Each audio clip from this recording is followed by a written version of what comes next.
Raghava, thank you Mataji. Thank you thank you Prabhuji. Hare Prabhuji. Krishna. Srikrishna Hare Krishna. So మనము భగవద్గీత యథాతథము అంతర్జాతీయ కృష్ణ చైతన్య సంఘ సంస్థాపకాచార్యులు పరమపూజ్య శ్రీమతి శ్రీ భక్తి వేదాంత స్వామి ప్రభుపాదుల వారి భాష్యాన్ని ఆధారంగా చేసుకొని చెప్పుకుంటున్నాం. యాజ్ యూజువల్గా మిమ్మల్ని అడిగేది అందరూ కూడా అడుగుతున్నాను, కానీ నెంబర్ మాత్రం పెరగట్లేదు. ఓకే. ఆ, ఈ అధ్యాయం పూర్తయ్యే లోపల ప్రతి ఒక్కరూ మన కొత్త వారిని సత్సంగానికి జత చేయాలనేటువంటి సంకల్పం తీసుకోమని చేయండి అని చెప్పి అడుగుతున్నాను. ఈ అధ్యాయం అయిపోవచ్చింది. ఎంతమంది కొత్త వాళ్ళు వచ్చారనేది చిన్న question mark. Okay. So Hare Krishna. ఎందుకంటే మనం శిలా ప్రభుపాదుల వారికి ఇవ్వగలిగిన గురుదక్షిణ ఏదైనా ఉందంటే ఆయన యొక్క సందేశాన్ని ఎంత ఎక్కువ మందికి మనం పంచగలమో అది ఒక్కటే మనం ఆయనకి ఇవ్వగలిగినటువంటి విశేషమైనటువంటి గురుదక్షిణ అనమాట. సో 7వ అధ్యాయం భగవద్ విజ్ఞానం అనేటువంటి 7వ అధ్యాయం చెప్పుకుంటున్నాం.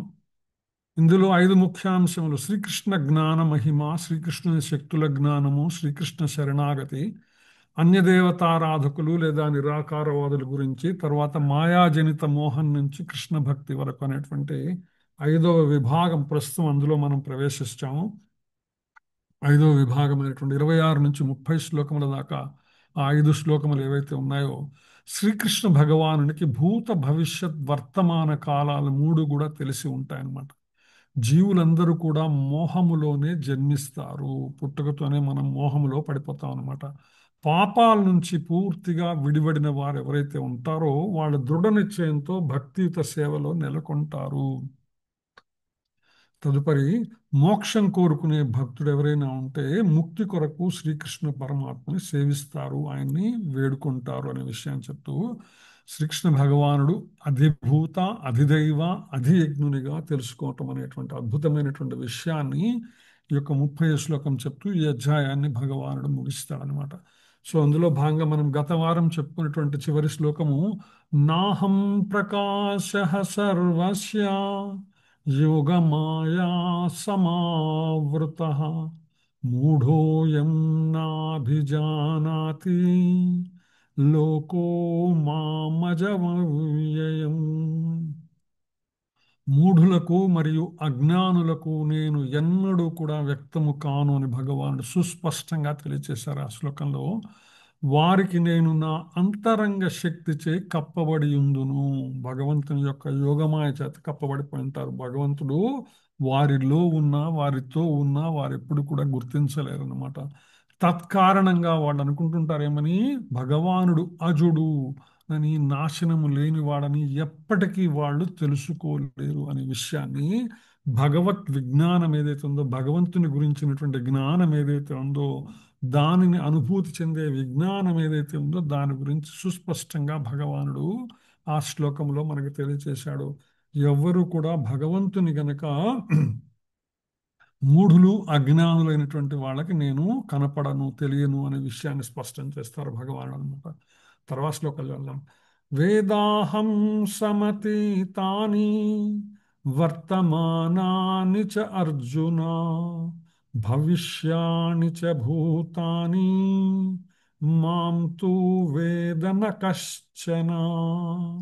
వేదాహం సమతీతాని వర్తమానాని చ అర్జున భవిష్యాని చ భూతాని మాం తు వేద న కశ్చన. హరే కృష్ణ. మత చోత్ర శ్లోకం హరే మీనింగ్. కృష్ణ ప్రభుజీ. హరే కృష్ణ. వేదాహం సమతీతాని వర్తమానాని చార్జున భవిష్యాని చ భూతాని మాం తు వేద న కశ్చన. ఓ అర్జున, దేవదేవుడైన నాకు గతములో జరిగిన సమస్తము, ప్రస్తుతము జరుగుచున్న సర్వము, భవిష్యత్తులో జరగనున్నవని అన్నీ తెలుసు. అలాగే జీవులందరి గురించి తెలుసు, కానీ నన్ను ఎవరూ తెలుసుకొనలేరు. హరే కృష్ణ. థ్యాంక్ యూ మాతాజీ. హరే కృష్ణ ప్రభు. హరే కృష్ణ ప్రభు, చదవండి ప్రభు. హరే కృష్ణ ప్రభుజీ. ధన్యవాద హరే ప్రభు. కృష్ణ. ధన్యవాద ప్రభు. వేదాహం సమతీతాని వర్తమానాని చ అర్జున భవిష్యాని చ భూతాని మాం తు వేద న కశ్చన. ఓ అర్జున, దేవదేవుడైన నాకు గతంలో జరిగిన సమస్తము, ప్రస్తుతం జరుగుతున్న సర్వము, భవిష్యత్తులో జరగనున్నవి అన్నీ తెలుసు. అలాగే జీవులందరి గురించి తెలుసు, కానీ నన్ను ఎవరు తెలుసుకోలేరు. హరే హరే కృష్ణ. కృష్ణ. నాగచంద్రిక మాతాజీ ప్లీజ్. దండవత్ ప్రణాం ప్రభుజీ. దండవత్ మాతాజీ. వేదాహం సమతీతాని వర్తమానాని చ అర్జున భవిష్యాణి చ భూతాని మాతు వేదన కశ్చన. ఓ అర్జున, దేవదేవుడైన నాకు గతంలో జరిగిన సమస్తము, ప్రస్తుతం జరుగుతున్న సర్వము, భవిష్యత్తులో జరగనున్నవి అన్నీ తెలుసు. అలాగే జీవులందరి గురించి తెలుసు, కానీ నన్ను ఎవ్వరూ తెలుసుకోలేరు. హరే కృష్ణ. Thank you. హరే కృష్ణ. ఈ శ్లోకంలో ఒక అద్భుతమైనటువంటి విషయం మనకి శిలాప్రభుపాదుల వారి యొక్క గొప్పతనము, ఔన్నత్యము, ఆయన భగవద్భక్తుడిగా ఆయన శ్లోకాన్ని అర్థం చేసుకునేటువంటి తీరు ఆయన ఇచ్చినటువంటి భాష్యంలో మనకు తెలిసిపోతుంది అనమాట. సాధారణంగా ఎవరైనా సరే ఈ యొక్క శ్లోకాన్ని కనుక చదివితే, అర్జున, దేవదేవుడైనటువంటి నాకు గతంలో జరిగిన సమస్తము, ప్రస్తుతం జరుగుతున్న సర్వము, భవిష్యత్తులో జరుగుతున్నవి అన్నీ కూడా తెలుసు. నాకు భూత భవిష్యత్ వర్తమాన కాలములలో ఏమి జరుగుతుందో మొత్తము కూడా నేను తెలిసి ఉంటాను, ఎందుకంటే నేను భగవానుణ్ణి కాబట్టి. అలాగే జీవులందరి గురించి కూడా నాకు తెలుసు, కానీ నన్ను ఎవ్వరూ తెలుసుకోలేరు అనేటువంటి విషయాన్ని మాత్రమే చెప్పేటువంటి అవకాశం ఉంది. కానీ శిలాప్రభుపాల వారు దాని వెనకున్నటువంటి వాస్తవమైనటువంటి సత్యమైనటువంటి భగవంతుని యొక్క తత్వమైనటువంటి సగుణ సాకారమును మన ముందు కళ్ళ ముందు చూపిస్తారనమాట. ఈ శ్లోకాన్ని ఆయన అర్థం చేసుకునే తీరు ఇది భక్తులకి అభక్తులకి ఉండేటువంటి తేడా. భక్తులైనటువంటి వాళ్ళు వాస్తవమైనటువంటి సామాన్యమైనటువంటి అర్థమే కాదు, అందులో అంతరార్థము పరమార్థమును కూడా తెలుసుకొని భక్తులకు మిగిలిన వారికి అందజేయాలనేటువంటి ప్రయత్నం చేస్తారనేటువంటి అద్భుత రహస్యాన్ని శిలాప్రభుపాల వారి ప్రత్యేకించి ఈ భాషల్లో మనకు సుస్పష్టంగా కనిపిస్తుంది. అన్నిట్లో కూడా ఆయన ప్రయత్నం చేశారు, అందులో ఎటువంటి అనుమానం లేదు, కానీ ఇక్కడ మనకు చాలా స్పష్టంగా కనిపిస్తుంది. సామాన్యమైన అర్థం కనుక తీసుకుంటే అంతవరకు తాత్పర్యం ఏదైతే ఉందో అంతవరకు అర్థమయ్యేటువంటి, కానీ శిలాప్రభుపాల వారు దానిలోని ఉత్తరార్థాన్ని పరమార్థాన్ని అర్థం చేసుకున్నారు కాబట్టి ఆయన ఏం చేస్తున్నారు, ఈ భాష్యములో శ్రీకృష్ణ భగవానుని రూపం భౌతికం అనే విషయం ఇక్కడ ఖండించబడింది. ఇది కేవలం భగవద్భక్తులకి, విశేషమైనటువంటి భక్తులకు మాత్రమే సాధ్యమైనటువంటి విషయము. ఏదైతే ప్రభుపాల వారు చెప్తారో, అర్జునుడు ఏ విధంగా కృష్ణుని గురించి తెలుసుకున్నాడో, భగవంతునిగా ఎంత శరణాగతి భావంతో తెలుసుకున్నాడో, అటువంటి భగవంతుని నుంచి కానీ భగవద్భక్తుల నుంచి కానీ మాత్రమే మనం శ్రవణం చేయాలి అని అనేక సందర్భములలో శిలాప్రభుపాల వారు అవకాశం దొరికినప్పుడల్లా మనకు చెప్తుంటారు. భగవంతుని యొక్క సగుణ సాకార రూపాన్ని చెప్తారు. ఎందుకంటే ఇందుకోసం భగవద్భక్తులు అర్థం చేసుకునే విధానంలో సంపూర్ణమైనటువంటి స్పష్టత కనిపిస్తుంది, తేట తెల్లమవుతుంది అంటారు మనకి తెలుగు అనమాట. అంటే స్పష్టముగా అడుగున నీటి భాగమున ఏముందో కూడా మనకి దర్శనమవుతుంది అనమాట. అంత స్పష్టముగా ఆ స్వచ్ఛమైన నీటిని మనకు అందిస్తారనమాట. సో అందుకని ఇందులో వాస్తవమైనటువంటి పరమార్థం ఏమిటి అంటే, అంతరార్థమే కాదు, పరమార్థము ఏమిటంటే శ్రీకృష్ణ భగవాను యొక్క దేహం భౌతికమైనది కాదు అనేటువంటి అంశాన్ని ఇక్కడ సుస్పష్టంగా చెప్తున్నారు. ఏ విధంగా అంటే 3 ప్రామాణికాలు చెప్తున్నారు. భగవానుడే చెప్పాడని శిలాప్రభుపాల వారి అనాలిసిస్లో. ఒకటి, నాకు భూత భవిష్యత్ వర్తమాన కాలములు 3 కూడా తెలుసు. అంటే నేను భూతకాలంలో ఉన్నాను, భవిష్యత్ కాలంలో ఉంటాను, వర్తమాన కాలంలో కూడా ఉన్నాను అనేటువంటి విషయం.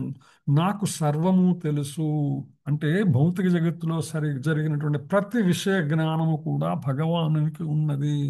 ఆయన ఉన్నాడు, కానీ ఆయనను ఎవరూ తెలుసుకోలేరు అనే విషయాన్ని ఇక్కడ స్పష్టం చేస్తున్నమాట.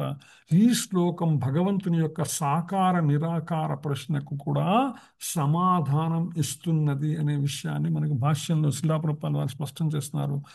దేహదారులు ఎవ్వరూ కూడా గత జన్మను గుర్తుంచుకోలేరు. అదే సందర్భంలో ఇక్కడ ఎవరు చెప్తున్నారు, భగవానువాచ, భగవానుడైనటువంటి శ్రీకృష్ణ భగవానుడు చెప్తున్నాడు. అందుకని శ్రీకృష్ణ భగవానుని భౌతిక రూపం శరీరాలను మారుస్తుంటే త్రికాలములను ఎలా గుర్తుంటాయి. అందుకని భగవానుడు ఈ శాస్త్రం కొన్ని లక్షల సంవత్సరాల క్రితం చెప్పిన విషయం జ్ఞాపకం ఉంచుకొని మరలా తిరిగి చెప్పారు. 7వ అధ్యాయంలో మనకి చెప్పింది కదా, ఏవం పరంపరా ప్రాప్తం ఇమం వివస్వతే యోగం ప్రోక్తవాన్ అహం అవ్యయం అనేటువంటి విషయాలు చెప్పుకుంటూ కూడా. అందుకని మాయ ఏదైతే ఉన్నదో ఇది భగవానుని కప్పి ఉంటుందనే విషయము తోసివేయబడింది. అంత ముందు శ్లోకంలో చెప్పారు, మూఢులు అజ్ఞానులు మాయ వలన నా అంతఃశక్తి చేత వాళ్ళు కప్పబడి ఉంటారు కాబట్టి వాళ్ళు ఎప్పటికీ తెలియదు అనేటువంటిది. ఇక్కడ ఏదైతే ఉందో భగవంతుని యొక్క మాయా ప్రభావం భగవానుని మీద ఉండదు. భగవానుడు భూత భవిష్యత్ వర్తమాన కాలంలో సగుణ సాకారముగా ఉన్నాడు అనేటువంటి విషయం మనకి స్పష్టమవుతుంది. త్రికాలములలో కూడా భగవానునికి త్రికాలముల యొక్క జ్ఞానం ఉంటుంది. ఎటువంటిదంటే ఇది శిలాప్రభుపాదుల వారు ఉదాహరణ చెప్తారు. సూర్యుడిని మేఘం కప్పటం లాంటిది. వాస్తవానికి ఏంటంటే సూర్యుడిని మేఘం కప్పగలదా? ఎప్పటికీ కప్పలేదు. సూర్యుడికి మన కంటికి మధ్యలో మేఘం రావటం వలన ఆ యొక్క సూర్య బింబము సూర్యకాంతి తాత్కాలికంగా మన దృష్టికి తెలియదనమాట. కానీ వాస్తవానికి మేఘం ఎప్పటికీ కూడా సూర్యుడిని కానీ చంద్రుడిని కానీ నక్షత్రాలని కానీ కప్పలేదు. ఎందుకంటే వాటితో పోలిస్తే మేఘం యొక్క పరిమాణము చాలా సూక్ష్మమైనటువంటిది. అది మన కనులకి దానికి మధ్యలోనే అడ్డం వస్తుంది. అదేవిధంగా మాయ అన్నది ఏదైతే ఉన్నదో అది మనకి భగవానునికి మధ్యలో అడ్డం వస్తుంది కాబట్టి మనం భగవంతుని తెలుసుకోలేము. కానీ ఈ మాయకు అతీతంగా ఉండేటువంటి సూర్యుడికి మేఘమడ్డమా? ఎప్పటికీ కాదు. చంద్రుడికి మేఘమడ్డమా? కాదు. నక్షత్రములకు మేఘమడ్డమా? కాదు. అవి ఉన్నా కూడా విశ్వమంతా దర్శించగలిగినటువంటి స్థితిలో మేఘములు అడ్డొచ్చినప్పటికీ కూడా ప్రపంచంలో ఏదైనా మేఘము యొక్క నీడపడే ప్రాంతము తప్ప మిగిలిన ప్రాంతం అంతా కూడా భగవానుడు వెలుగును నింపుతాడు. సూర్యుడు నింపుతాడు కదా, కాంతిని ప్రసరింపజేస్తాడు. అదే సందర్భంలో ఆ మేఘపు నీడ పడిన చోట కూడా వెలుగు ఉంటుంది. ఎక్కడి నుంచి? తన చుట్టుపక్కల నుంచి వచ్చినటువంటి వెలుగు వలన. అందువల్ల భగవంతుడు ఎవరైతే ఉన్నారో ఆయనని మేఘము కప్పలేదు, మాయ కప్పలేదు. కానీ ఆయన సర్వదర్శి అయి ఉంటాడు, అంతటా చూడగలిగి ఉంటాడనే విషయాన్ని ఆ యొక్క ఉదాహరణ చెప్తూ శిలాప్రభుపాదుల వారు చెప్తున్నారు. భగవానుడు సర్వజీవ హృదయాలలో పరమాత్మ రూపంలో నిలిచి ఉంటాడు కాబట్టి ఆయన సర్వజీవుల గురించి తెలిసి ఉంటుంది. ఏవైతే ప్రస్తుత కాలంలో మనం చాలామంది మొబైల్ ఫోన్లు వాడుతూ ఉంటాం. చాలామంది అనుకుంటారు నా మొబైల్ ఫోన్లో నేను చాలా రహస్యంగా చేస్తున్నాను అనేక విషయాలని. కానీ మనము చేసేవి చూసేవి అన్ని విషయములు కూడా ఆ మొబైల్ కంపెనీ ఎవరైతే ఉన్నారో వాళ్ళు కానీ, ఆ మొబైల్లో ఏదైతే సాఫ్ట్వేర్ ఉందో వాళ్ళు కానీ మన ఇన్ఫర్మేషన్ అంతా వాళ్ళ దగ్గర ఉంటుంది. అందుకనే కనుక మీరు ప్రస్తుత కాలంలో కనుక చూస్తే మీరు యూట్యూబ్లో కానీ ఇంటర్నెట్లో కానీ ఏదైనా ఒక అంశం మీద కనుక గూగుల్ సెర్చ్ చేశారంటే దానికి సంబంధించిన అడ్వర్టైజ్మెంట్లు అన్నీ రావటం మొదలు పెడతాయి. ఎందుకని? మన ఇన్ఫర్మేషన్ ఆల్రెడీ వాళ్ళకి అందిపోయింది కాబట్టి. ఎలా అందింది? మనము వాళ్ళు ఇచ్చినటువంటి సాఫ్ట్వేరో లేదా సిమ్ కార్డో వాడుతున్నాం కాబట్టి. సో అట్లా మనలో పరమాత్మ ఉన్నాడు కాబట్టి పరమాత్మ మనలో మనం ఏం అనుకుంటున్నాము, ఏం చేస్తున్నాము, ఏం ఆలోచిస్తున్నాము అన్నీ కూడా ఆయన సాక్షిభూతముగా చూస్తూనే ఉంటాడు. అవన్నీ గుర్తుంచుకుని ఉంటుంటాడు అనమాట. సో అందుకని ఆయనకి అన్ని సర్వజీవుల గురించి తెలిసి ఉంటుంది. అల్పజ్ఞులైనటువంటి వాళ్ళు ఈ విషయం ఎప్పటికీ కూడా తెలుసుకోలేరు. అందుకనే భగవానుడు చెప్తాడు, బహూనాం జన్మనామంతే జ్ఞానవాన్ మాం ప్రపద్యతే వాసుదేవ సర్వమితి సమహాత్మా సుదుర్లభ. వాసుదేవుడే సర్వస్వం అనే జ్ఞానం ఎప్పుడు వస్తుంది? ఎన్నో జన్మలు ఎత్తిన తర్వాత కానీ ఆ అవకాశం రాదు. ఎన్నో జన్మలు ఎత్తిన తర్వాత కానీ మనకి మానవ జన్మ లభించలేదు. మానవ జన్మ లభించినా కూడా భగవత్ సంబంధమైన భగవద్గీత భాగవతము వినేటువంటి అవకాశం మనకి వచ్చింది. మొదటిది మానవ జన్మ ఎత్తాము. 84 లక్షల జీవరాశులలో మానవ జన్మను పొందగలిగాం. వచ్చిన మానవ జన్మలో భగవద్భక్తుల సాంగత్యాన్ని పొందగలిగాం. భగవద్భక్తుల సాంగత్యములో భగవద్గీత శ్రీమద్ భాగవతము లాంటి భగవంతుని యొక్క జ్ఞాన విజ్ఞాన శాస్త్రములను తెలుసుకునేటువంటి అవకాశాన్ని పొందాము. అంతకు మించి విశేషముగా అయినటువంటి భగవంతునికి సంపూర్ణ శరణాగతి చేసినటువంటి భగవద్భక్తుడైనటువంటి శిలా ప్రభుపాదుల వారి భాష్యాన్ని కూడా వినగలిగేటువంటి అదృష్టాన్ని పొందాం మనం. సో ఆ అదృష్టాన్ని పొంది మనం వినగలుగుతున్నామంటే అంటే మనం చాలా సమీపములో ఉన్నాము. ఎవరికి ప్రభుపాద కృప వలన భగవంతుని తెలుసుకునే జ్ఞానానికి, భగవంతునికి శరణాగతి చేసే జ్ఞానానికి చాలా దగ్గరలో ఉన్నాం. ఇంకా మనదే ఆలస్యం, మనం ఒక అడుగు వేయటమే ఆలస్యము. భగవంతుని సంపూర్ణమైనటువంటి ఆ గోవర్ధనగిరి పర్వతం కింద ఏ విధంగా అయితే ఆయన గోపాలులను, గోవులను, గోపికలను అందరినీ కాపాడాడో, ఆ భగవంతుని గోవర్ధనగిరి కిందకి ఆయన ఏదైతే ఎత్తి మన కోసం నీడ పెట్టి ఉన్నాడో దానికి కిందకి వెళ్ళటానికి ఇంతకన్నా మంచి అవకాశం ఈ భౌతిక ప్రపంచంలో మరెవ్వరికీ కలగదు. ఎందుకని సంశయం లేకుండా ఎప్పటికైనా కూడా ఎవరైనా సరే గురు ఆశ్రయం కానీ, గురు మంత్రోపదేశం కానీ తీసుకోవాలనే ఆలోచన కానీ ఉండి ఇప్పటికీ కనుక ఇంకా గనక దాన్ని వాయిదా వేస్తున్నటువంటి వాళ్ళు ఎవరైనా ఈ యొక్క సభ్యులలో మీలో కనుక ఉంటే ఇక ఆలస్యం చేయవద్దు.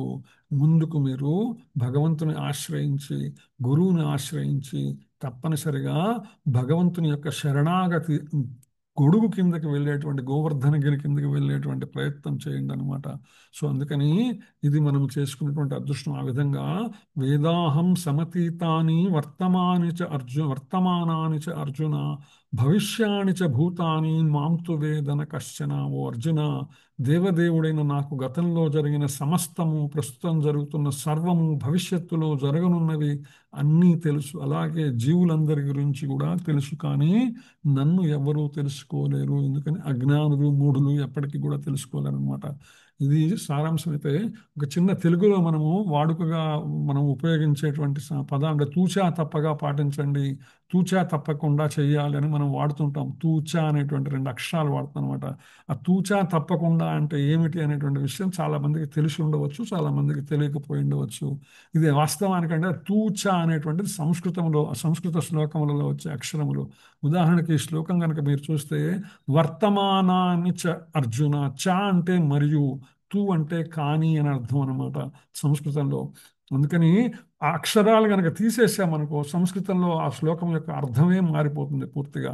సో అందుకని ఏదైనా చేసేటప్పుడు చిన్న విషయాలను కూడా శ్రద్ధతో, భక్తితో చేసేటువంటి ప్రయత్నం చేయాలన్నమాట. ఆ చిన్న విషయాలను మనం తూచా తప్పకుండా మనం పాటించాలా.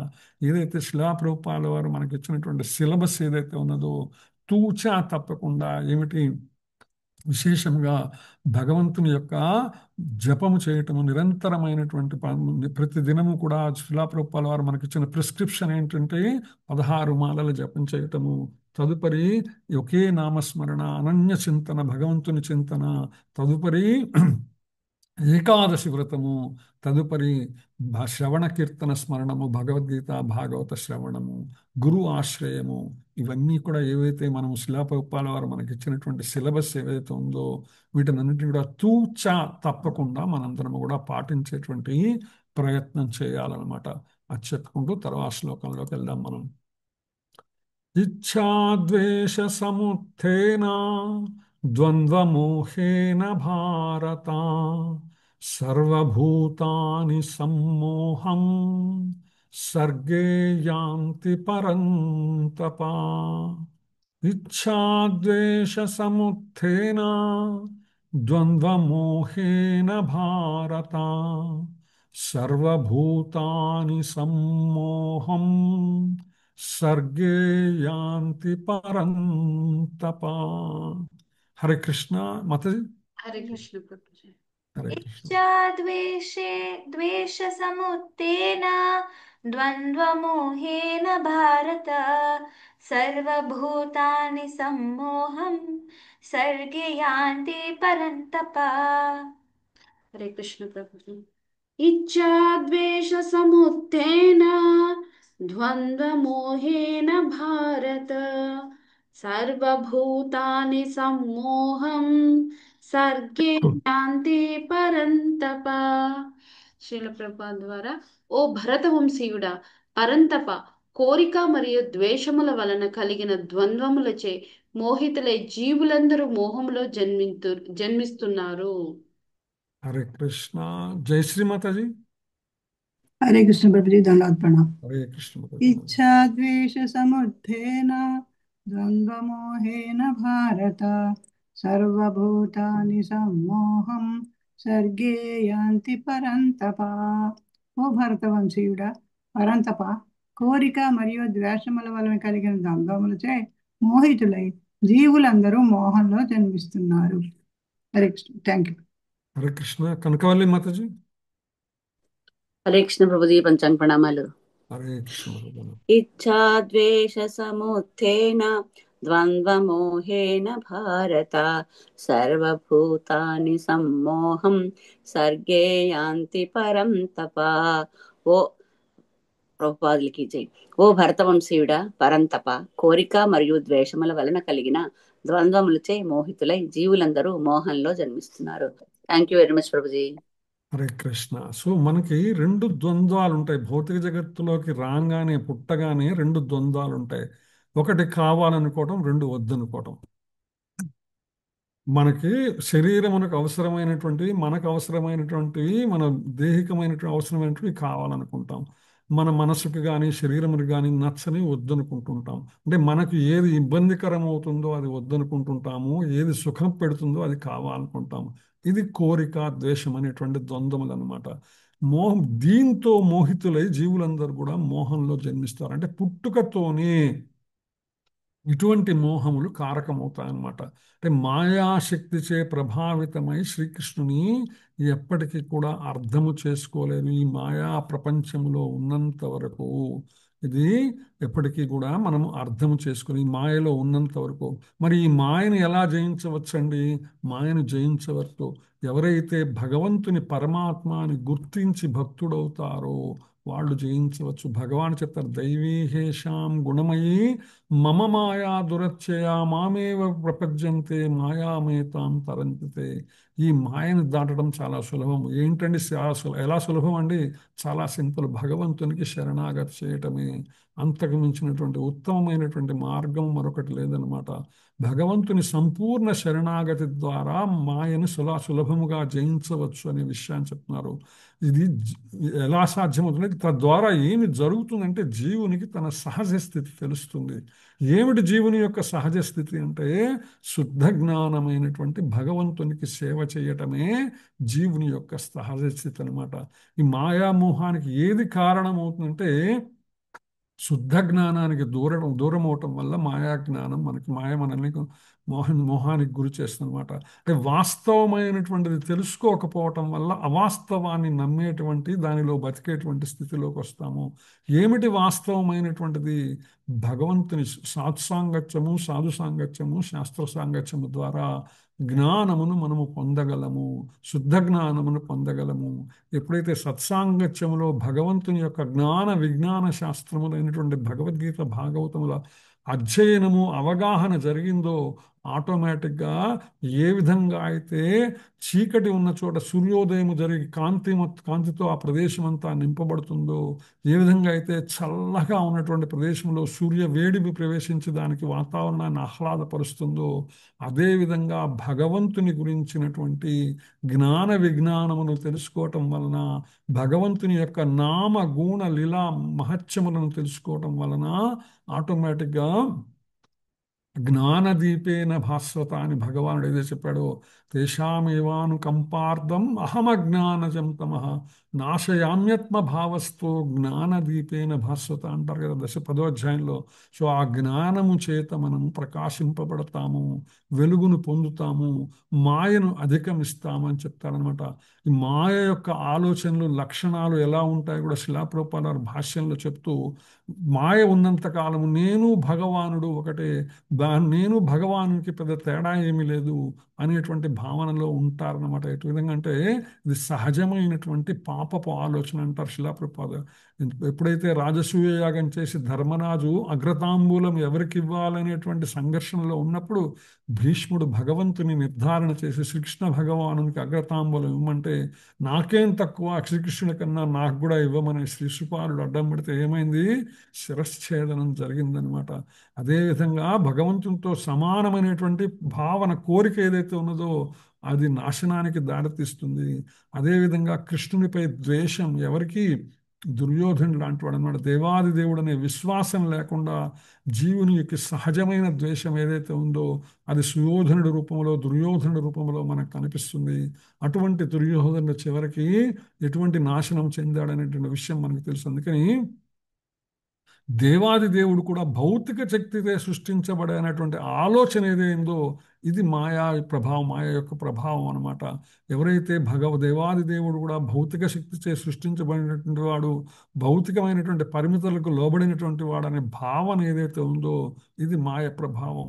ఇది మాయ యొక్క ద్వంద్వ లక్షణములు అనమాట. ఎట్లా ఉంటాయంటే మానవములను, సుఖదుఖములను, స్త్రీ పురుషులని, శుభాశుభములని ఈ విధమైనటువంటి చక్రములో మనము కొట్టుమిట్టాడుకుంటూ ఉంటాం అనమాట.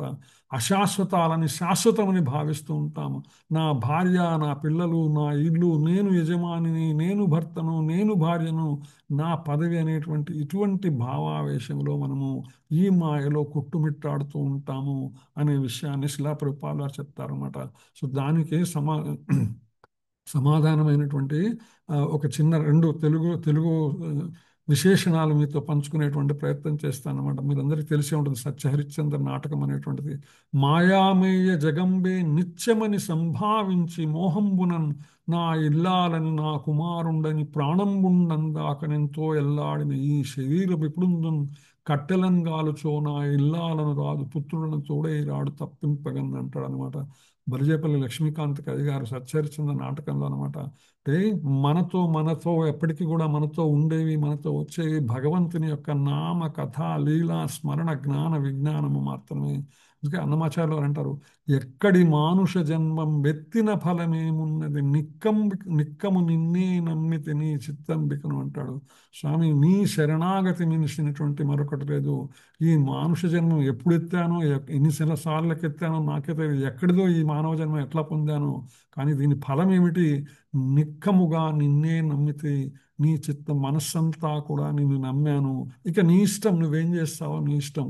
మరవను ఆహారంబును మరవను సంసార సుఖము మరవను ఇంద్రియ భోగము మాధవ నీ మాయ. మాధవ నీ మాయ ఎటువంటిదయ్యా? ఆహారం మర్చిపోను, సంసార సుఖం మర్చిపోను, ఇంద్రియ భోగం మర్చిపోను, కానీ మరచద సుజ్ఞానంబును నీ జ్ఞానాన్ని మర్చిపోతానయా. మరచద తత్వ రహస్యమును నీ యొక్క భగవతత్వం ఏదైతే ఉన్నదో దాన్ని మర్చిపోతాను. మరచద గురువును దైవము.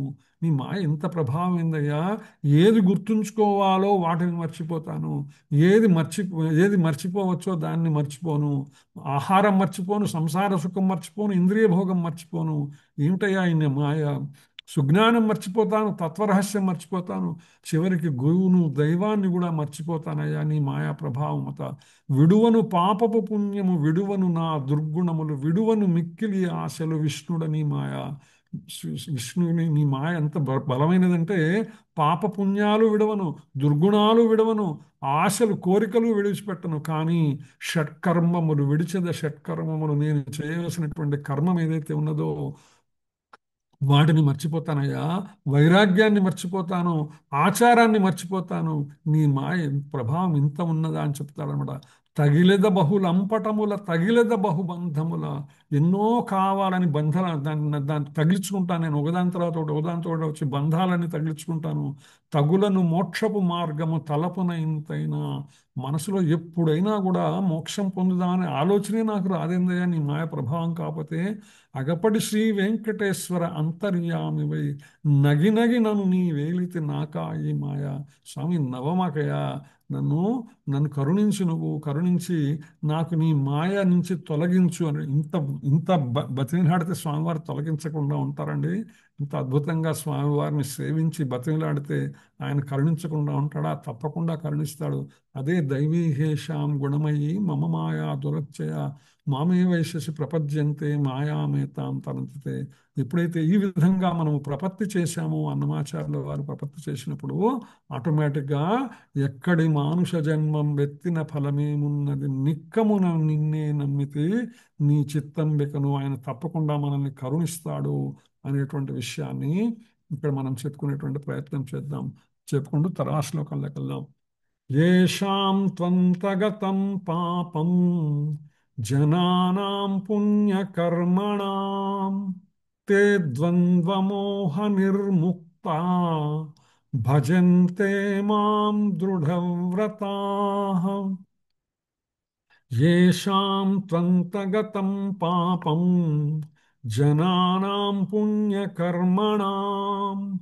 తే ద్వంద్వమోహ నిర్ముక్తా భజంతే మాం దృఢవ్రతాః.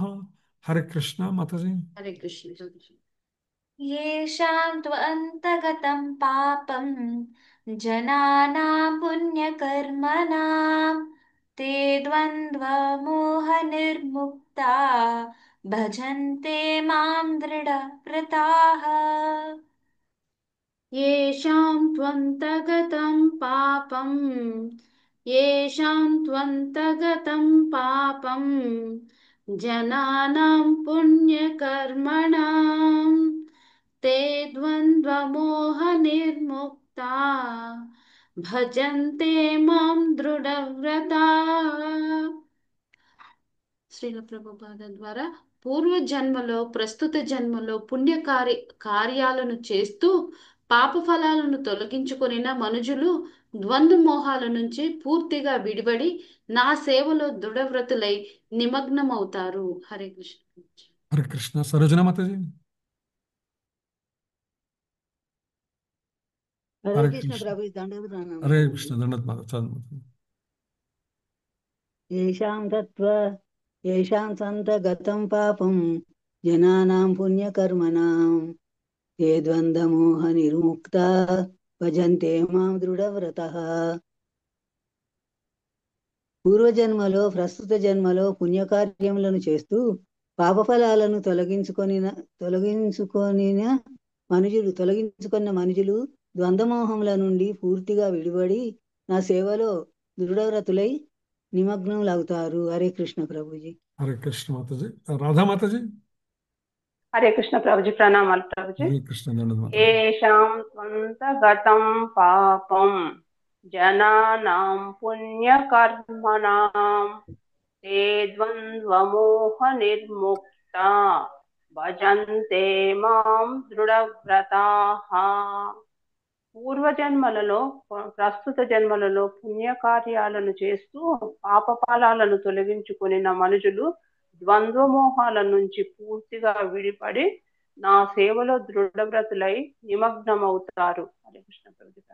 హరే కృష్ణ. సో పూర్వజన్మలలో ప్రస్తుత జన్మలో పుణ్యకార్యాలను చేస్తూ పాప ఫలాలను తొలగించుకొని ఏవైతే ద్వంద్వ మోహాల నుంచి పూర్తిగా విడిపడేది కోరిక ద్వేషం అనేటువంటి ద్వంద్వ మోహాలు గత శ్లోకంలో ఏదైతే భగవానుడు చెప్పున్నాడో వాటి నుంచి పూర్తిగా విడిపడి నా సేవలో దృఢవ్రతులై నిమగ్నమవుతారు. భగవానుడు స్పష్టంగా తెలియజేస్తున్నాడు అనమాట. ఎవరైతే పుణ్యకార్యములను చేస్తూ ఉంటారో వారందరికీ కూడా భగవానుడు తనను తెలుసుకొని తనను సేవించేటువంటి అద్భుతమైనటువంటి అవకాశాన్ని తప్పకుండా ఇస్తాడనమాట. సో భక్తియుత సేవ చేయటానికి భక్తుని అర్హతలు ఎవరైతే ఉన్నారో దృఢవ్రతులు ఎవరైతే ఉన్నారో వారి గురించిన విషయాలు ఇక్కడ ఈ శ్లోకంలో ప్రస్తావించే ప్రయత్నం జరుగుతుందన్నమాట. ఈ శ్లోకం దివ్యమైన ఆధ్యాత్మిక స్థితిని చేరటానికి అవసరమైనటువంటి అర్హతలను తెలియజేస్తుంది. ఏం చేయాలంటే ప్రస్తుత జన్మలో కానీ పూర్వజన్మల్లో కానీ చేసిన పవిత్ర కర్మ ఏదైతే ఉన్నదో అది మనల్ని భగవంతుని సేవలో నిమగ్నం అయ్యేట్టు చేస్తున్నమాట.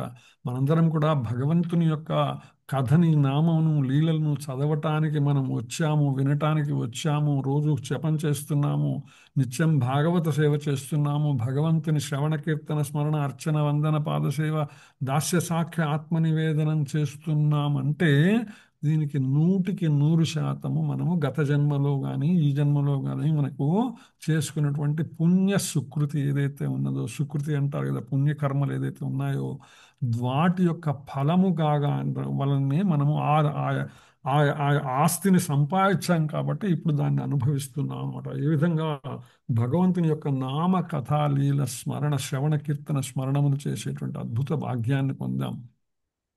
సో అందుకని ఇది చేస్తున్నప్పుడు ఈ పవిత్ర కర్మలో మనం చేస్తున్నప్పుడు ఆటోమేటిక్గా పాపకర్మల సంపూర్ణ నాశనం జరిగి మాయా మరియు ద్వంద్వముల నుంచి ఏంటా ద్వంద్వములు కోరిక ద్వేషములు లేదా ఈర్ష్యా ద్వేషముల నుంచి విముక్తి కలుగుతాం అన్నమాట. అయితే పాపులు కానీ నాస్తికులు కానీ మూర్ఖులు కానీ వంచకులైన వారికి కోరిక ద్వేషాలు అనేటువంటి ఈ ద్వంద్వాలను వాళ్ళు దాటడం అంత సులభమైనటువంటి విషయం కాదు.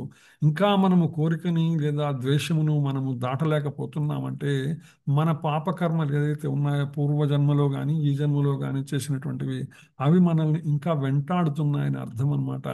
దాన్ని దాన్ని అధిగమించడానికి ఏం చేయాలా? మరింతగా మన శరణాగతిని ఉధృతి చేయాలన్నమాట. శరణాగతి భావాన్ని, తత్వాన్ని, సాధనను ఉధృతి చేయవలసి ఉంటుందన్నమాట. దాన్ని పెంచవలసి ఉంటుందన్నమాట. సో అందుకని పారమార్థిక స్థితిని చేరే క్రమం కూడా అంగీకరించే వారు ఎవరైతే ఉన్నారో వారి గురించి చెప్తూ శిలా ప్రభుపాదులు అంటారు, ధార్మిక నియమములను సాధన చేయుట. ప్రత్యేకించి మనం ఉన్నామంటే శిలా ప్రభుపాదుల వారు ఇచ్చినటువంటి నియమములు ఏవైతే ఉన్నాయో వాటిని 100% మనం సాధన చేసేటువంటి ప్రయత్నం చేయాలా. పుణ్యకర్మలను ఆచరిస్తూ ఉండాలా. తద్వారా పాపకర్మలను అధిగమించాలా. అప్పుడు ఏమవుతుంది? క్రమంగా మనము భగవంతుని యొక్క తలపులో సమాధి స్థితిని పొందుతాం అన్నమాట. ఇది ఉత్తమ మార్గముగా చెప్పబడింది. ఎలా అంటే ఇది ఎలా సాధ్యమవుతుందంటే శుద్ధ భక్తుల సాంగత్యంలో కృష్ణార్భక్తి రస భావనతో మాత్రమే ఇది సాధ్యము. ఇది శుద్ధ భక్తుల సత్సాంగత్యము వల్ల, శుద్ధ భక్తుల శాస్త్ర సాంగత్యము వల్ల, శుద్ధ భక్తులైనటువంటి సాధు సాంగత్యము వల్ల మాత్రమే మనము ఈ ఆధ్యాత్మిక స్థితిని మనము పొందగలము.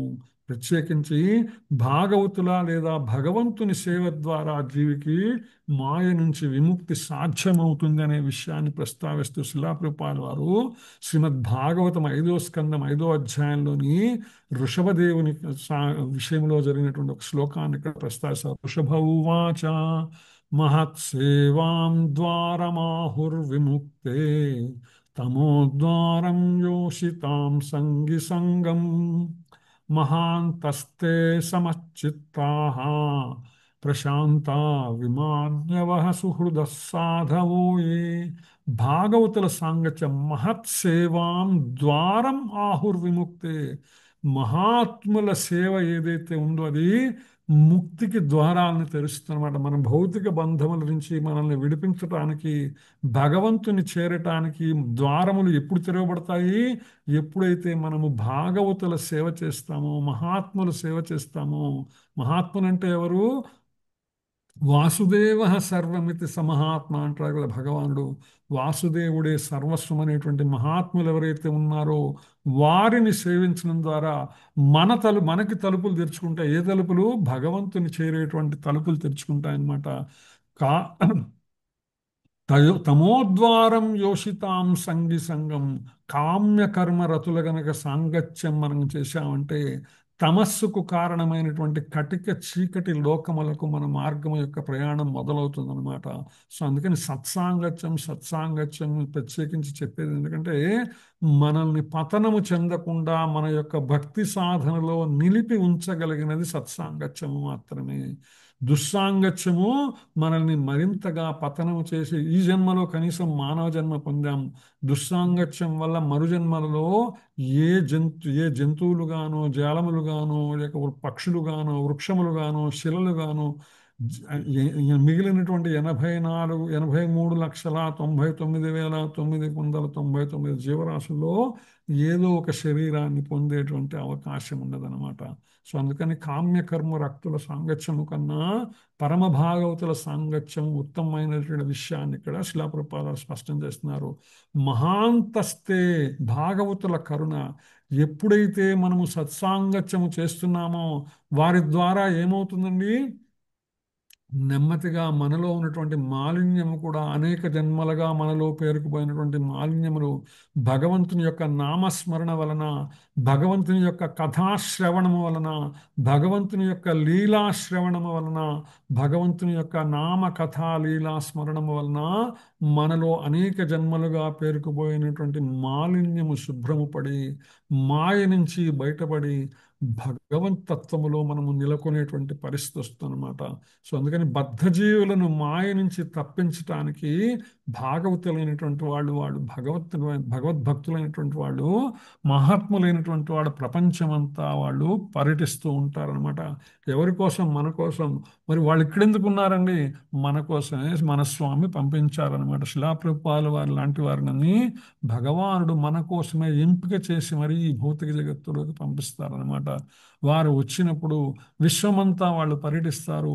విశ్వములో ఏ మూల మనము దాక్కున్నా కూడా మనకి భగవతత్వ జ్ఞానం మనలో సంకల్పము దృఢంగా ఉంటే, దృఢవ్రతాహ అనేటువంటి ఇది ఉంది కదా, మన సంకల్పము దృఢమైనదైతే మనకు మనసులో భగవంతుని యొక్క నామస్మరణ చేయాలని, భగవంతుని యొక్క భగవద్గీత వినాలని, తెలుసుకోవాలని, శ్రీమద్ భాగవతం వినాలని, తెలుసుకోవాలని, లేదా సద్గురువును ఆశ్రయించాలని, జన్మరాహిత్యాన్ని పొందాలనేటువంటి ఏ సంకల్పము మనలో దృఢంగా ఉన్నా ఆటోమేటిక్గా భగవనుడు పంపినటువంటి భగవద్భక్తుల పరిచయం మనకు కలుగుతుందన్నమాట. అంతే కదండి, మనందరం ఎలా వచ్చాము సత్సాంగత్యంలోకి? భగవద్భక్తుల సాంగత్యమే మనల్ని ఇక్కడ దాకా నడిపించింది. భగవద్భక్తుల పరిచయమే మనల్ని ఇక్కడ దాకా నడిపించింది. భగవద్భక్తుల యొక్క మాటలో ఉన్నటువంటి స్వచ్ఛత, వారి భగవంతునిపై వారికి ఉన్న విశ్వాసము మనల్ని ఇక్కడికి నడిపించింది అనమాట. మహాత్ముల లక్షణాలు అలా ఉంటాయి. సమదృష్టి కలిగి ఉంటారు వాళ్ళు. ఎప్పుడు జీవి మరియు విషయాలని సమంగా పరిగణిస్తారు. మన పూర్వాశ్రమం, మనం అంతకుముందు ఏమిటి అనే విషయాన్ని వాళ్ళు చూడరు. ఏ స్థితిలో ఉన్నా కూడా మనకి శాంత చిత్తులై పూర్తిగా భక్తిత సేవలో వారు నిమగ్నమై మనల్ని నిమగ్నం చేసే ప్రయత్నం చేస్తారు. కోపాన్ని జయించి అందరి ప్రయోజనం కోసం శ్రమిస్తారు. మన కోసం వాళ్ళు సమయాన్ని వెచ్చించి, సమయాన్ని వాళ్ళు కూర్చుకొని మన కోసం వాళ్ళు భగవద్గీతను, భాగవతాన్నో, లేదా భగవంతుని యొక్క నామమును, కథను, లీలను మన కోసం వాళ్ళు కష్టపడి మనకు వినిపించేటువంటి ప్రయత్నం చేస్తున్నారంటే, మన శిక్షా గురువులు కానీ, దీక్షా గురువులు కానీ వీరందరూ కూడా వారు ఎందుకు చేస్తున్నారంటే, ఇది భగవానుడు మనలో సంకల్పము దృఢముగా ఉన్నది కాబట్టి ఇటువంటి అవకాశాన్ని ఎవరిళ్లలో వాళ్ళు కూర్చొని ఇంటర్నెట్లో కూడా భగవత్ సంబంధమైన విషయ జ్ఞానాన్ని తెలుసుకునేటువంటి అవకాశాన్ని భగవానుడు మనకి కల్పించాడు. దీనికి కారణం దృఢవ్రతాహ, మన మనసులో ఉన్నటువంటి సంకల్పము, విశేషమైనటువంటి సంకల్పం ఏదైతే ఉందో అది మనల్ని ఇక్కడ దాకా తీసుకొస్తుంది అనమాట. అందుకని అదే అవకాశాన్ని మనం అందిపుచ్చుకొని మహాత్ముల సేవ ద్వారా వ్యక్తి అయినటువంటి మనం భవబంధాల నుంచి ముక్తి మార్గం పొందే ప్రయత్నం చేస్తూ ఉండాలన్నమాట. సో అందుకని మహాత్ముల సేవ వల్ల వారు అలౌకికులు మరియు భక్తులు కాబట్టి భగవంతునిలో ఐక్యం, భగవాన్ని సాంగత్యం కోరుకునేటువంటి వాళ్ళు తప్పనిసరిగా మహాత్ములు సేవ చేయటం వలన వారు వాస్తవమైనటువంటి జ్ఞానమును పొంది భగవంతుని సేవలో నియుక్తులై భగవంతుని దివ్యధామమునకు వెళ్ళేటువంటి అవకాశం కలుగుతుందన్నమాట. అటువంటి కార్యకలాపాల్లో కనుక ఆసక్తి లేక స్త్రీ మరియు లైంగిక వ్యామోహం కోరే వ్యక్తుల సాంగత్యం కనుక మనం చేస్తే నరక మార్గానికి ద్వారాలు తెరుచుకొని ఉంటాయి అనేటువంటి విషయాన్ని ఇక్కడ శిలాప్రభుపాద వారు భాష్యంలో మనకి స్పష్టం చేస్తున్నారు. అందుకని నిరాకారవాదులు ఏం చేస్తున్నారు? వాళ్ళు అతిపెద్ద తప్పు చేస్తున్నారు. ఎందుకని? వాళ్ళకి శ్రీకృష్ణ దాసులం అనే సహజ స్థితి తెలియకపోవటం వలన వారు అటువంటి తప్పు చేస్తున్నారు. వారు మరలా జన్మలు ఎత్తవలసిందే. ఎప్పటిదాకా? వాసుదేవ సర్వమితి సహ మహాత్మా సుదుర్లభ, వాసుదేవుడే సర్వస్వం అనుకునేంత వరకు వారు అనేక జన్మలు ఎత్తవలసే ఉంటుంది అనే విషయాన్ని చెప్తూ, దేవాది దేవుణ్ణి తెలుసుకోవడానికి ఏకైక మార్గం ఏంది? బద్ధజీవి తన సహజ స్థితిని తెలుసుకొని తాను భగవానునికి దాసుడని తెలుసుకుని దృఢవ్రతంతో ఆ భగవానుని యొక్క భక్తియుత సేవలో పూర్తిగా నిలవటమే అత్యుత్తమమైనటువంటి దృఢవ్రతంగా చెప్తూ శిలాప్రభుపాద వారు ఈ భాష్యాన్ని ముగిస్తారనమాట. తర్వాత శ్లోకంలోకి వెళ్దాం. జరా మరణ మోక్షాయ మామాశ్రిత్య యతంతి యే తే బ్రహ్మ తద్విదుః కృష్ణం అధ్యాత్మం కర్మ చాఖిలం. జరా మరణ మోక్షాయ మామాశ్రిత్య యతంతి యే తే బ్రహ్మ తద్విదుః కృష్ణం అధ్యాత్మం కర్మ చాఖిలం. హరే కృష్ణ. మాతాజీ. జరా మరణ మోక్షాయ మామాశ్రిత్య యతంతి యే తే బ్రహ్మ తద్విదుః కృత్స్నం అధ్యాత్మం కర్మ చాకిలం. కృష్ణ ప్రభుజీ. జరా మరణ మోక్షాయ మామాశ్రిత్య యతంతి యే తే బ్రహ్మ తద్విదుః కృష్ణం అధ్యాత్మం కర్మ చాకిలం. శ్రీల ప్రభుపాద ద్వారా ముసలితనము మృత్యువుల నుంచి ముక్తిని పొందుటకు యత్నించుచు బుద్ధిమంతులు భక్తి యోగంతో నన్ను ఆశ్రయిస్తున్నారు. దివ్య కర్మలను గురించి పూర్తిగా తెలియుట చేత వాస్తవానికి వారు బ్రహ్మస్వరూపులై ఉన్నారు. హరే కృష్ణ. హరే కృష్ణ. గీతామాతజీ. హరే కృష్ణ. ప్రణామస్ ప్రభుజీ. హరే కృష్ణ. గణపతి. జరా మరణ మోక్షాయ మామశ్రిత్య యతంతి యే తే బ్రహ్మ తద్విదు కృష్ణం అధ్యాత్మం కర్మ చాకిలం. ముసలితనము మృత్యువుల నుంచి ముక్తిని పొందుటకు యత్నించు బుద్ధిమంతులు భక్తి యోగంతో నన్ను ఆశ్రయిస్తున్నారు. దివ్య కర్మలను గురించి పూర్తిగా తెలియుట చేత వాస్తవానికి వారు బ్రహ్మస్వరూపులై ఉన్నారు. హరే కృష్ణ. థ్యాంక్ యూ ప్రభు. కృష్ణ. చైతన్య. హరే కృష్ణ ప్రభు. హరే కృష్ణ. జరా మరణ మోక్షాయ మామాశ్రిత్య యతంతి యే తే బ్రహ్మ తద్విదుః కృత్స్నం అధ్యాత్మం కర్మ చాఖిలం. ముసలితనం. Translation by Srila Prabhupada. జై శ్రీల ప్రభుపాద. ముసలితనం మృత్యువులు నుంచి ముక్తిని పొందుటకు యత్నించు బుద్ధిమంతులు భక్తి యోగంతో నన్ను ఆశ్రయిస్తున్నారు. దివ్య కర్మలను గురించి పూర్తిగా తెలియుట చేత వాస్తవానికి వారు బ్రహ్మస్వరూపులై ఉన్నారు. Hare Krishna. Thank you Prabhu. So ఇక్కడ భక్తి యోగంతో భగవంతుడిని ఆశ్రయిస్తున్నారు. ఎందుకని? జన్మరాహిత్య స్థితిని పొందడానికి వాళ్ళు ప్రయత్నం చేస్తారు. ఏమిటా జన్మరాహిత్య స్థితి? ముసలితనము, మృత్యువుల లాంటి భౌతికమైనటువంటి బాధల నుంచి శాశ్వతమైనటువంటి ముక్తి కోసం ప్రయత్నించేటువంటి బుద్ధిమంతులు ఎవరైతే ఉన్నారో వాళ్ళు భక్తి యోగముతో భగవంతుని ఆశ్రయిస్తారు. ఎందుకని ఆశ్రయిస్తారంటే వాళ్ళకి దివ్య కర్మల గురించినటువంటి సంపూర్ణ జ్ఞానం ఉన్నది. ఎవరికైతే దివ్య కర్మల గురించినటువంటి సంపూర్ణ జ్ఞానము అంటే ఎవరికైతే భగవంతుని చేరటానికి అవసరమైనటువంటి జ్ఞానము సంపూర్ణముగా ఉంటుందో దానిని వాళ్ళు అనుసరిస్తూ ఉంటారో అటువంటి వాళ్ళు బ్రహ్మస్వరూపులు అనే విషయాన్ని ఇక్కడ సాక్షాత్తు భగవానుడే చెప్తున్నాను అనమాట. సో జనన మరణ సంహిత అనేటువంటి విముక్తే భక్తి మార్గం అనేటువంటి అంశమును స్పష్టముగా తెలిసినటువంటి బ్రహ్మస్వరూపులు ఎవరైతే ఉన్నారో ముసలితనము వ్యాధుల నుంచి లేదా మరణము నుంచి బయటపడటానికి ఎవరైతే ప్రయత్నం చేస్తున్నారో శాశ్వతమైనటువంటి విముక్తిని పొందాలనే భావనలో ఉన్నారో వారు కృష్ణుని ఆశ్రయిస్తారు. కేవలము కోరికలైతే ఇతర దేవతలందరినీ ఆశ్రయించేటువంటి అవకాశం ఉందన్నమాట. అందుకని శ్రీకృష్ణ భగవానుని ఆశ్రయించటంలోని వాస్తవమైనటువంటి ఉద్దేశం ఏమిటి అంటే జన్మరాహిత్య స్థితిని పొందేటువంటి లక్ష్యముతో అది తెలిసి సంపూర్ణముగా తెలిసి ఎవరైతే భగవంతుని ఆశ్రయించి సేవిస్తూ అనుసరిస్తూ ఉంటారో వారిని బ్రహ్మస్వరూపులుగా ఇక్కడ భగవానుడు స్పష్టం చేస్తున్నారు. ఇక్కడ బ్రహ్మము అంటే భగవత్ సంబంధ జ్ఞానము, భగవాను గురించిన సంపూర్ణ అవగాహన ఎవరైతే కలిసిందో వారిని మనకి బ్రహ్మము మనకి తెలుగు రాష్ట్రాల్లో ఏంటంటే ఎవరిని పడితే వాళ్ళని బ్రహ్మశ్రీ అనేటువంటి సంబోధన చేస్తూ ఉండేటువంటి సాంప్రదాయం ఒకటి ఇప్పుడు ప్రస్తుతం నడుస్తున్నది. సో అందుకని ఆ బ్రహ్మశ్రీ అంటే బ్రహ్మజ్ఞానము ఏదైతే సంపూర్ణముగా తెలిసినటువంటి వారు ఎవరైతే ఉన్నారో అంటే బ్రహ్మమునకు సంపూర్ణ శరణాగతి చేసి అందులో ఎవరైతే నిలిచి వారు సాధన చేస్తున్నారో అటువంటి బ్రహ్మస్వరూపులు పరమ భాగవతుల గురించి చెప్పేటువంటి ప్రయత్నం జరుగుతుందన్నమాట.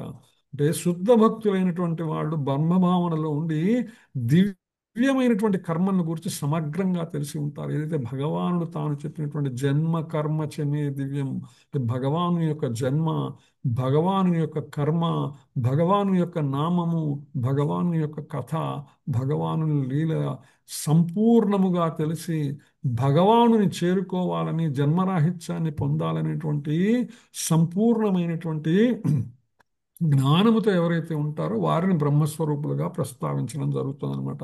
వారు భగవానుడు, శ్రీకృష్ణ భగవానుడు అధిభూతుడు, అధిదైవుడు, అధియజ్ఞుడు అనేటువంటి తెలిసి సంపూర్ణంగా తెలిసి ఉంటారు. మనకు తదుపరి శ్లోకంలో వస్తుందన్నమాట అది. అదే సందర్భంలో అహం బ్రహ్మోస్మి, నేను బ్రహ్మమును అని చెప్పేటువంటి ప్రస్తుత పరిస్థితులు కొంతకాలం కొంతమందిని చూస్తూ ఉంటాం అనమాట. వాస్తవానికి నేను బ్రహ్మమును అని తెలుసుకోవటం లేదంటే నేను ఈ జన్మ మృత్యు జరా వ్యాధులను అధిగమించిన వాడను అనేటువంటి భావమునకు అది ప్రతీక అనమాట. అందుకని బ్రహ్మభావన భక్తిలో కూడా ఉన్నదనే విషయాన్ని ఇక్కడ స్పష్టం చేస్తున్నది ఈ శ్లోకం ఏదైతే ఉన్నదో. అంటే ఈ నేను అహం బ్రహ్మోస్మి అనేది ఇక్కడ ఇన్బిల్ట్, దానితో పాటు వచ్చేసినటువంటిది. ఎప్పుడు ఎట్లా వచ్చేసింది, ప్రత్యేకంగా ఎవరికి వాళ్ళు ప్రకటించుకోవాల్సినట్టు అవసరం లేదు. కొంతమంది నిరాకారవాదులు, మాయావాదులు ప్రకటించుకున్నట్టు అహం బ్రహ్మోస్మి అనేటువంటిది ఆ ప్రకటన అవసరం లేదు. ఎప్పుడైతే భగవత్ సంబంధమైనటువంటి జ్ఞానము సంపూర్ణముగా తెలిసి భగవంతుని యొక్క సంపూర్ణ శరణాగతిలో ఎవరైతే ఉన్నారో వారు ఆటోమేటిక్గా బ్రహ్మస్వరూపులుగానే ప్రస్తావించబడతారు. సాక్షాత్ ఇక్కడ భగవానుడు చెప్తున్నాడు, ఎవరికి వాళ్ళు ప్రకటించుకోవాల్సిన అవసరం లేదు. భగవంతునికి తెలిస్తే చాలు కదా, అంతకుమించి కావాల్సింది. ఎందుకని ఆశ్రిత్య అంటున్నారు భగవానుడు. అంటే కృష్ణ భక్తి రసభావన కలిగిన వ్యక్తిని ఎవరైతే ఉన్నారో వారిని బ్రహ్మముగా మామాశ్రిత్య యతంతితే తే బ్రహ్మ తద్విదు, అటువంటి వారిని బ్రహ్మగా చెప్పచెందుతున్నారు. బ్రహ్మనను పిలవచ్చు, పరమపదము చేరవచ్చు. వారికి కృష్ణునిపై ఎటువంటి అపోహలు కానీ సందేహాలు కానీ ఉండవు. వాస్తవానికి వాళ్ళు శ్రీకృష్ణుని గోలోక బృందావన దివ్యధామం చేరాలని ప్రయత్నిస్తూ ఉంటారు అనే విషయాన్ని చెప్తానమాట. ఆ విధంగా ఇతర మార్గాలకు చెందిన స్వచ్ఛమైన భక్తియుత సేవకుండే పోలికను ఈ యొక్క శ్లోకంలో భగవానుడు సుస్పష్టము చేశారని శిలా ప్రభుపాద వారి భాష్యంలో చెప్తారు. ఎవరైతే 4 రకాలైనటువంటి అసంపూర్ణ భక్తులు ఉన్నారో, మనకి 7వ అధ్యాయం 16వ శ్లోకంలో వస్తుంది. ఇదే అధ్యాయంలో చతుర్విధా భజంతే మాం జనా సుకృతినోర్జున ఆర్తో జిజ్ఞాసు అర్థార్థి జ్ఞాని అనేటువంటి 4 రకాల వాళ్ళు వస్తుంటారని భగవాన్ చెప్తారు కదా. సో వాళ్ళు అసంపూర్ణ భక్తులు అని చెప్తారు. అదేవిధంగా ఇతరులను పూజించేవారు వాళ్ళు కూడా ఎప్పటికీ వీళ్ళు కనీసంలో ఆర్తో జిజ్ఞాసు అర్థార్థి జ్ఞాని 4 రకాలైనటువంటి వ్యక్తులు కొంతకాలం తర్వాత భగవంతుని కరుణచే వాళ్ళు శ్రీకృష్ణ సాంగత్యం పొందేటువంటి అవకాశం ఉంది. కానీ ఇతరులను దేవతలను పూజించే వాళ్ళు ఎవరైతే ఉన్నారో కామస్తస్థై హృతజ్ఞానా ప్రపద్యంతే అన్యదేవతా తం నియమమాస్తాయ ప్రకృత్యా నియతా స్వహ, వాళ్ళు ఎప్పటికీ కూడా దివ్యధామాన్ని చేరలేరు. అదే సందర్భంలో అల్పజ్ఞులైన బ్రహ్మానుభూతిని పొందిన వారు కూడా శ్రీకృష్ణ ధామం చేరలేరు. అంటే నేను బ్రహ్మమును అని తెలుసుకొని ఉండవచ్చు, కానీ అందులో భగవంతుని శరణాగతి భావము లేకపోతే వాళ్ళు కూడా ఎప్పటికీ కూడా భగవంతుని యొక్క దివ్యధామం చేరలేరనే విషయాన్ని 24వ శ్లోకంలో అవ్యక్తం వ్యక్తిమాపన్నం మన్యంతే మామ బుద్ధయ పరంభావమజానంతో మామవ్యయం మనుత్తం అనేటువంటి శ్లోకంలో భగవానుడు స్పష్టం చేస్తాడు. సో ఆ విధంగా 4 రకాలైనటువంటి భక్తులు ఇవాళ కాకపోతే రేపైనా భగవంతుని శ్రీకృష్ణ భగవాన్ని పొందొచ్చు. కానీ ఇతర దేవతలను పూజించేవారు కానీ అల్పజ్ఞులై నేను బ్రహ్మమును అని మాత్రమే తెలిసిన వాళ్ళు కానీ ఎప్పటికీ శ్రీకృష్ణ దివ్యధామం చేరలేరు అనేటువంటి విషయాన్ని శిలాప్రభుపాద వారు ఈ భాష్యంలో ఈ శ్లోకం సందర్భంగా స్పష్టం చేస్తున్నారు. అందుకని భగవానుని కరుణచే బ్రహ్మమును అధిభూత ఇతర మార్గములను తెలిసినటువంటి వాళ్ళు ఎవరైతే ఉన్నారో అర్చన భవబంధ విముక్తికై భగవంతుని మాత్రమే వారు సేవిస్తారు అనే అంశం చెప్తూ శిలాప్రభుపాద ముగిస్తారు అనమాట. అది తెలుసుకుంటూ హరే కృష్ణ ప్రభు లాస్ట్ శ్లోకం ఉన్నది, నెక్స్ట్ వీక్ తీసుకుందామా? టైం అయింది ఇప్పటికీ కొంచెం. హరే కృష్ణ హరే కృష్ణ హరే కృష్ణ కృష్ణ కృష్ణ హరే హరే. హరీష్ ప్రభు, హరిచరణ్ ప్రభు, మాతాజీ. హరే కృష్ణ ప్రభుజీ. హరే కృష్ణ మాతాజీ. కంటిన్యూ చేసేయండి ప్రభుజీ. చేద్దామా? ఇప్పుడు అధ్యాయం పూర్తవుతుంది శ్లోకంతో. ఓకే. సో సాధిభూతాది దైవం సాధి యజ్ఞం చ యే విదుః ప్రయాణకాలేపి చ మాం తే విదుర్యుక్తచేతసః. సాధిభూతాది దైవం మాం సాధి యజ్ఞం చ యే విదుః ప్రయాణకాలేపి చ మాం తే విదుర్యుక్తచేతసః. హరే కృష్ణ మాతాజీ. హరే కృష్ణ ప్రభు చదవాలా ప్రభుజీ? హరే చదవమ్మా, కృష్ణ చదవండి మాత. ప్రణామాలు. సాది దైవం మా మాంసాది యజ్ఞం చ మే విదు ప్రయాణకాలేపి చ మాం తే విద్యుర్యుక్త చేతసః.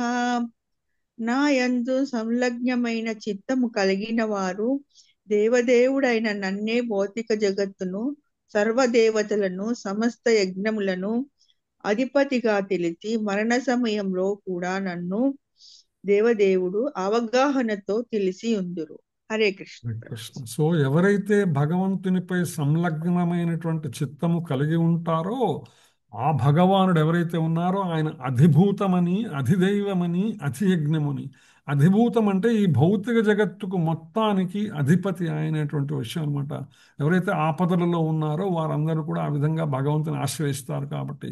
అధిదైవము అంటే ఇతర దేవతలందరినీ కూడా నియంత్రించేటువంటి వాడు భగవానుడు అనేటువంటి సంపూర్ణ జ్ఞానం కలిగి ఉంటారు వాళ్ళనమాట. అధియజ్ఞము, సర్వయజ్ఞముల నియంత్రకుడు కూడా భగవానుడే అనేటువంటి సంపూర్ణ జ్ఞానము తెలిసి ఉంటారు కాబట్టి మరణ సమయంలో కూడా నన్ను అవగాహనతో తెలిసి ఉంటారు. ఇంత విస్తృతమైనటువంటి విశాలమైనటువంటి జ్ఞానం ఏదైతే ఉన్నదో అటువంటి వారు సర్వవేళ సర్వావస్థలందు భగవత్ చింతనలోనే ఉంటారో భగవంతుని ఎప్పటికీ మర్చిపోరనమాట. అదే విషయాన్ని చెప్తూ శ్రీప్రభుపాదులు కృష్ణ భక్తులు మరణ సమయంలో కూడా సంపూర్ణ కృష్ణ చింతనలో ఉంటారు. ఎందుకని? సంపూర్ణమైనటువంటి జ్ఞానం ఉండటం వల్ల. ఏమిటి ఆ జ్ఞానము? సర్వమునకు భగవానుడే, శ్రీకృష్ణుడే అధిపతి అయినటువంటి సుస్పష్టమైనటువంటి అవగాహన, అనుసరణ, సాధన, చింతన ఉంటుంది కాబట్టే వాళ్ళు కూడా మరణ సమయంలో కూడా వాళ్ళు భగవంతుడిని మర్చిపోలేరు అనమాట. అందుకని కృష్ణ భక్తుల సాంగత్యం ద్వారా కృష్ణ భక్తి రసభావన పొందటం అనేటువంటి అంశం ఏదైతే ఉన్నదో అది ఇక్కడ ఈ అధ్యాయంలో మనకి సుస్పష్టంగా వివరించబడింది అనమాట. అదే సందర్భంలో కృష్ణ భక్తి రసభావన మార్గం ఇచ్చే హామీ ఏంటంటే ఈ భావనలో ఉన్నటువంటి వాళ్ళు జీవి ఎవరైతే ఉన్నారో కృష్ణ జ్ఞాన మార్గము నుంచి ఎప్పటికీ మరణ సమయంలో కూడా వైదొలగరు. శ్రీకృష్ణుని యొక్క దివ్య సాంగత్యాన్ని వాళ్ళు అర్థం చేసుకుంటారు. దేవాది దేవుడైనటువంటి శ్రీకృష్ణ భగవానుడు భౌతిక జగత్తు మొత్తము విశ్వములో ఉన్నటువంటి దేవతలందరికీ నియంత్రకుడని వారు క్రమంగా దేవాది దేవుని అంగీకరిస్తారు. మరణ సమయంలో కూడా భగవంతుని చింతనతో వారు శ్రీకృష్ణుని మర్చిపోకుండా గోలోక బృందావనం చేరుతారు. ఆ విధంగా 7వ అధ్యాయం ఏదైతే ఉందో దేవాది దేవుని శ్రవణ కీర్తన ద్వారా దివ్యానందం పొందుతూ తన లక్ష్యం చేరవచ్చనే విశ్వాసం ఇస్తుంది. దీనిని దృఢవ్రతం అంటారనమాట. ఏదైతే చెప్పబడిందో అనమాట దృఢవ్రతం అనేటువంటి విషయము. సో ఆ విధంగా భక్తి షట్కం అనేటువంటి భగవద్గీతలో ఉన్నటువంటి 18 అధ్యాయములలో భక్తి షట్కం అనేటువంటి మధ్య 6 అధ్యాయాలు ఏవైతే ఉన్నాయో అందులో మొట్టమొదటి అధ్యాయం అయినటువంటి 7వ అధ్యాయాన్ని ఆ విధంగా శ్రీప్రభుపాదుల వారి భాష్యంతో ఈ శ్లోకంతో ముగింపు జరగటమైంది. హరే కృష్ణ. సో ఇప్పటిదాకా మనం చెప్పుకున్నటువంటి విషయములలో ఏమైనా మార్పులు చేర్పులు కానీ లేదా ఏమైనా ప్రశ్నలు ఉన్నా కానీ లేకపోతే ఏమైనా మీరు విన్న దాంట్లో కనీసం ఏదైనా ఒక్క విషయం మాకు గుర్తున్నది అనేటువంటి అంశం ఏదైనా ఉంటే అందరూ మాట్లాడేటువంటి ప్రయత్నం చేయండి. హరే కృష్ణ.